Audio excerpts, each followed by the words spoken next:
అమరావతి రాజధాని విషయంలో వైసీపీ వారి దిశానిర్దేశం చూస్తే అసలు వీళ్ళకి ఏపీ అంటే ఎలాంటి అభిప్రాయం ఉందో ప్రస్ఫుటంగా తెలుస్తోందని, ప్రతిపక్ష హోదా కావాలని ఏడ్చే వైసీపీ నేతలు రాజధాని అమరావతి విషయంలోనే ఎందుకు ముందుకు రావడం లేదని జనసేన జిల్లా అధ్యక్షులు గాదె వెంకటేశ్వరరావు ప్రశ్నించారు.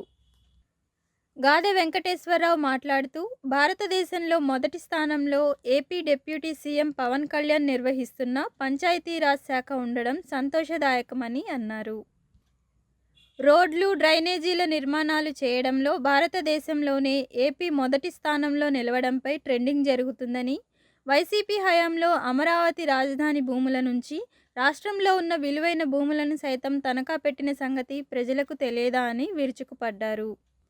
గత వైసీపీ హయాంలో ప్రధానమైన అధికారుల తీరు ఎలా ఉందో ఇప్పుడు కూటమి ప్రభుత్వం అధికారులు చేస్తున్న తీరు ప్రజలు గమనిస్తూనే ఉన్నారని అన్నారు. ఇప్పటికీ కొంతమంది అధికారులు వైసీపీ అధినేత జగన్మోహన్ రెడ్డి కోసం గుట్టుచప్పుడు కాకుండా సమావేశాలు ఏర్పాటు చేసుకొని మాట్లాడుకుంటున్నారనేది తెలుస్తుంది. అధికారులు ప్రజల కోసం పనిచేయండి, నాయకుల కోసం పనిచేయకండి. అలా చేస్తే అధికారులకు పూలదండలు వేయడం మర్చిపోయి అరదండాలు వేయడం ఖాయమంటూ అధికారులను హెచ్చరించారు. కూటమి ప్రభుత్వం ఆస్తులను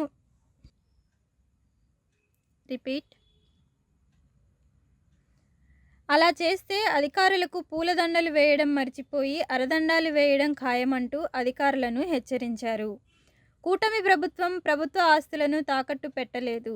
గత వైసీపీ హయాంలో టిడ్కో ఇళ్లను సైతం తనఖా పెట్టి 1500 కోట్లు తెచ్చిన సంగతి మర్చిపోయారా అని గుర్తు చేశారు. రాష్ట్ర ప్రభుత్వాన్ని ప్రత్యేకంగా అభినందిస్తూ కృతజ్ఞతలు కూడా తెలుపుతూ, ఎందుకంటే కొంతమంది టిడ్కో ఇళ్ళకి డబ్బులు కూడా కట్టున్న వాళ్ళు ఉన్నారు. ఇప్పటికైనా వాళ్ళ యొక్క బాధలు, వ్యతలు తీర్చినందుకు రాష్ట్ర ప్రభుత్వాన్ని, మరి ముఖ్యంగా ముఖ్యమంత్రి చంద్రబాబు నాయుడు గారిని, అలానే గృహ నిర్మాణ శాఖ సంబంధించినటువంటి పార్థసారథి గారు కానీ, వీళ్ళందరికీ కూడా వెన్నుదన్నుగా ఉంటున్నటువంటి డిప్యూటీ సీఎం పవన్ కళ్యాణ్ గారికి కృతజ్ఞతలు తెలియజేస్తూ,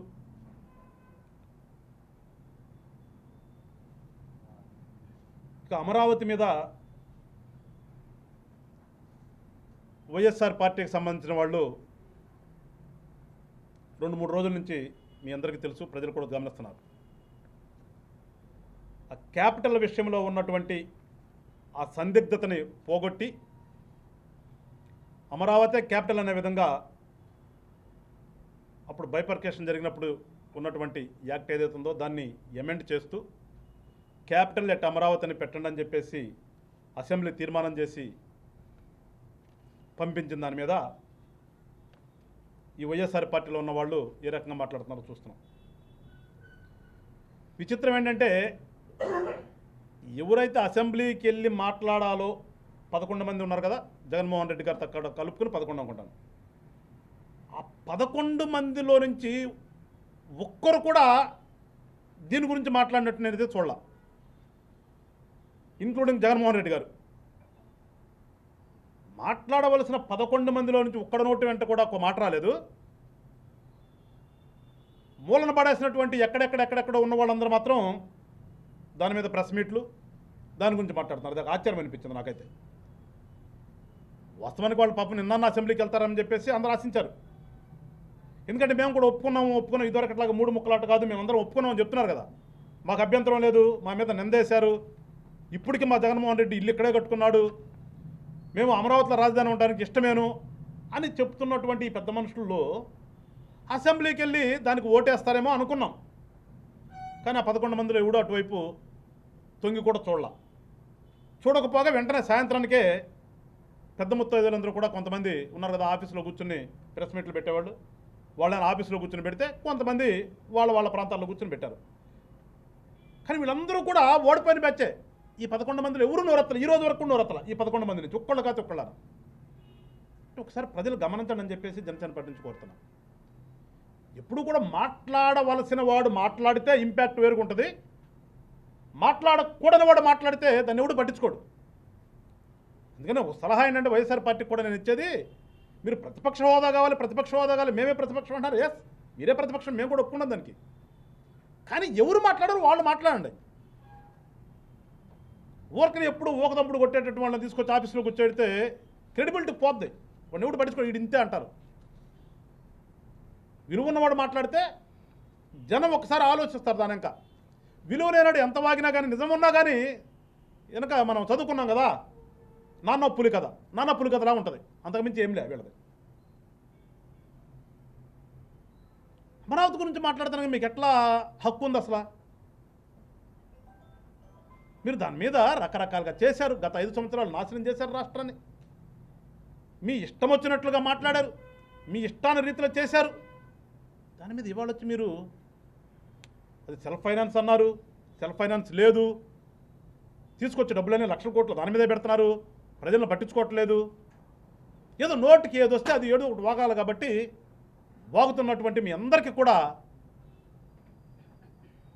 చెప్పదలుచుకున్న జనసేన పార్టీ తరపు నుంచి, ఏంటి మీరు గతంలో చేసింది? ఎక్కడ మంచి భూమి ఉంటే, ఎక్కడ మంచి ఆఫీస్ ఉంటే దాన్ని తాకట్టు పెట్టింది మీరు కదా. ఇవాళ వచ్చేటటువంటి మాట్లాడే మీ అందరికీ చెప్తున్నాను, వైఎస్ఆర్ పార్టీ వాళ్ళు ఎన్ని ఆస్తులు, ఆంధ్ర రాష్ట్ర ఆస్తులు ఎన్ని మీరు తాకట్టు పెట్టారు? ఆ తాకట్టు పెట్టిన వాటిల్లో ఇదే అమరావతి మీకు ఏదైతే నచ్చలేదని అంటున్నారో ఈ అమరావతి కూడా ఉంది కదా, ఈ అమరావతిలో భూములు కూడా ఉన్నాయి కదా. ఇంకా చెప్పాలంటే నిస్సిగ్గుగా మీరు కూర్చుని పరిపాలించింది మాకు అమరావతి వద్దు అని ఏడకపోవాలో మీకు తెలీదు, ఏడ కూర్చోడో తెలీదు. ఊరికి మాట అయితే అనేశారు, నేను ఎక్కడ కూర్చోండి అక్కడ రాజధాని అని. అంతకుమించి ఏం చేయాలో మీకు తెలియని పరిస్థితిలో గత ప్రభుత్వం నిర్మించినటువంటి అదే సెక్రటేరియట్లో కూర్చొని మీరు పరిపాలన చేసినటువంటి సెక్రటేరియట్ను కూడా తాకట్టు పెట్టారు కదా. ప్రజలకు తెలియదు ఇవన్నీ? తెలియకుండా దాశారు మీరు. ఇవాళ కూడా నాకు ఆశ్చర్యం ఏంటంటే, కూటమి ప్రభుత్వం వచ్చినప్పటికీ కూడా గతంలో మీరు చేసినటువంటి దుర్మార్గాల్ని ఇంకా వెలికి తీయాల్సిన పరిస్థితికి వచ్చింది. అంటే చూడండి ఎంత హాస్యాస్పదమో. ఒకసారి ప్రజలు గమనించండి. ప్రభుత్వం అంటే పారదర్శకంగా ఉండాలి, ప్రభుత్వంలో విధి విధానాలన్నీ కూడా ట్రాన్స్పరెన్సీగా ఉండాలి. ఇవాళ నేనేం చేశానో రేపది రిఫ్లెక్ట్ కావాలి, కనిపించాలి ఆఫీసులో. కానీ దౌర్భాగ్యం ఏంటంటే గత 5 సంవత్సరాలు, 19-24 మధ్యన వీళ్ళు చేసినటువంటి దుర్మార్గాలు ఇవాళ అదే సెక్రటేరియట్లో కూడా కనిపించినటువంటి పరిస్థితి వచ్చింది. అసలు వీళ్ళు ఎన్ని తాకట్టు పెట్టారు, ఎక్కడెక్కడ తెచ్చారు, ఏమి చేశారు, వాటిలో ఏమైనా కట్టారా లేదని చూద్దామంటే ఇవాళ చాలా వరకు అసలు కనిపించిన పరిస్థితి. అంటే ప్రభుత్వంలో ఉండేటటువంటి, ప్రభుత్వంలో నడపవలసినటువంటి ఈ ఎగ్జిక్యూటివ్, పర్మనెంట్ ఎగ్జిక్యూటివ్లో ఉన్నటువంటి ఈ సోకాల్డ్ బ్యూరోక్రసీ, ఐఏఎస్లు కానీ, గ్రూప్ 1 ఆఫీసులు కానీ, వీళ్ళందరి యొక్క పనితీరు ఆంధ్ర రాష్ట్రంలో ఏ రకంగా ఉందో ప్రజలు ఒకసారి గమనించండి. రాజకీయ పార్టీలు 5 సంవత్సరాలకు ఒకసారి వస్తాం, కానీ అంటిల్ రిటైర్మెంట్ వరకు పరిపాలించవలసినటువంటి అధికారుల యొక్క నిర్లిప్తత కానీ, అధికారుల యొక్క దుర్మార్గాలు కానీ ప్రభుత్వంలో ఎంత గొప్పగా ఉంటున్నాయో ఒకసారి ప్రజలకి ఆలోచన చేయండి. అంటే అధికారులను తిడితే అదేంటి మీరు చెప్పినగా చేస్తున్నారంటారు. మేము చెప్పిన ఎందుకు చెయ్యాలని నేను అడుగుతున్నాను. ఇప్పుడు ఒక రాజకీయ పార్టీ నాయకుడిగా చెప్పింది అధికారులు ఎందుకు వినాలి? మీకు మంచి, ప్రజలకు మంచి అయితే మీరు చేయాలి. రాజకీయ పార్టీలు 5 సంవత్సరాలకు ఒకసారి వస్తాయి, పాలసీలు చేస్తాయి. ఆ పాలసీని ఇంప్లిమెంట్ చేయండి, అది కూడా పారదర్శకంగా చేయండి. దాయాల్సిన అవసరం ఏమొచ్చా మీకు? ఇవాళ వచ్చి అమరావతి గురించి రకరకాల మాట్లాడుతున్నటువంటి ఈ పెద్దలందరికీ చెప్తున్నా, ఎన్నిరా మీరు తాకట్లు పెట్టింది? ఎన్ని తాకట్లు పెట్టారు మీరు? మాకు పూర్తి సమాచారం కూడా రాలా. అంటే అంత దౌర్భాగ్యంగా సెక్రటేరియట్లో ఉన్నటువంటి అధికారుల యొక్క పరిపాలన ఉంది. ఏపీఎస్డిసి కింద రాష్ట్రంలో ఉన్నటువంటి పలు సంస్థలన్నింటినీ కూడా తీసుకొచ్చి దాంట్లో మెర్జి చేసి ఈ భూములన్నీ కూడా దానికి బదలాయింపు చేసి ఏపీఎస్డిసి కిందే దాదాపు 25,000 కోట్ల పైసలకు అప్పు తీసుకున్నారు తాకట్లు పెట్టి. ఏపీ బేవరేజ్ సిస్టమ్ పెట్టిన విషయం అందరికి తెలిసింది, అది బయటకు వచ్చింది. ఏపీ బేవరేజ్ అంటే ఈ సారాయి, దాని ఏదో కొత్త పాలసీలు అన్నారు, రేట్లు తగ్గి పెంచామన్నారు, ఏదేదో చెప్పారు, రకరకాలు చెప్పారు. ఇవాళ అది కల్తీ మద్యం కింద కేసు జరుగుతుంది అనుకోండి, చిట్టు రేపు జరుగుతుంది. దాని కింద 10,000 కోట్లు తీసుకొచ్చారు. ఏపీ ఐఐసి కింద ఒక 10,000 కోట్లు plus AP state financial service limited కింద, అంటే అసలు లెక్కలు కూడా ఈ రోజుకు కూడా రాకుండా ఉన్న పరిస్థితి. మరి అటు పరిస్థితి అంటే వాటికి వడ్డీలు ఎట్లా కట్టాలి గవర్నమెంట్? ఇవాళ రీపేమెంట్ ఎట్లా జరగాలి? అంటే అసలు ఎన్ని తెచ్చారు ఏంటి అనేది కూడా ఇన్ఫర్మేషన్ లేకుండా చేసినటువంటి ఘనత పొందినటువంటి ఆంధ్ర రాష్ట్ర ప్రభుత్వంలో పనిచేస్తున్నటువంటి ఈ సోకాళ్ళు హెచ్డిఓస్ అందరూ కూడా జనసేన పార్టీ నుంచి చెప్తున్నాం. జనసేన పార్టీ అనేది స్థాపన ఈ రాష్ట్రంలో ఈ రాజకీయాల్లో ఒక మార్పు తీసుకొద్దామనే నినాదంతో పవన్ కళ్యాణ్ గారు మొదలుపెట్టారు. మీ అందరికీ హెచ్చరిస్తున్నాం, తప్పు చేస్తే ఐఏఎస్ అయినా సరే వెనక్కి వెళ్ళాల్సిందే, వెనక్కి మీన్స్ కట్టకట్టల్లాకి వెళ్ళాల్సిందే. మీరు ప్రజల కోసం కానీ మీరు పనిచేయాల్సింది మీకు నచ్చినటువంటి రాజకీయ పార్టీ కోసం కాదు. చూస్తున్నాం ఈ మధ్యన కూడా సర్వీస్లో ఉన్న వాళ్ళు కూడా పాపం జగన్మోహన్ రెడ్డి గారి మీద ప్రేమబాక మీటింగ్లు పెడుతున్నారు ఢిల్లీ. అందరికీ హెచ్చరిస్తున్నాం జనసేన పార్టీ తరపు నుంచి, మీరు ప్రజల కోసం ఉన్నాము అనేది మర్చిపోకుండా ప్రజల కోసం పనిచేయండి జాగ్రత్తగా మీరు.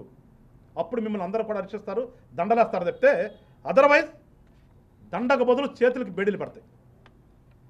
ఇట్లా ఏపీ మినరల్ డెవలప్మెంట్ కార్పొరేషన్లో 1000 కోట్లు, ఇవన్నీ కాకుండా అన్ని కొన్ని సెక్టర్లన్నీ కలిపి దాదాపుగా కొన్ని కార్పొరేషన్స్ కింద 50,000 పైచిలుకు.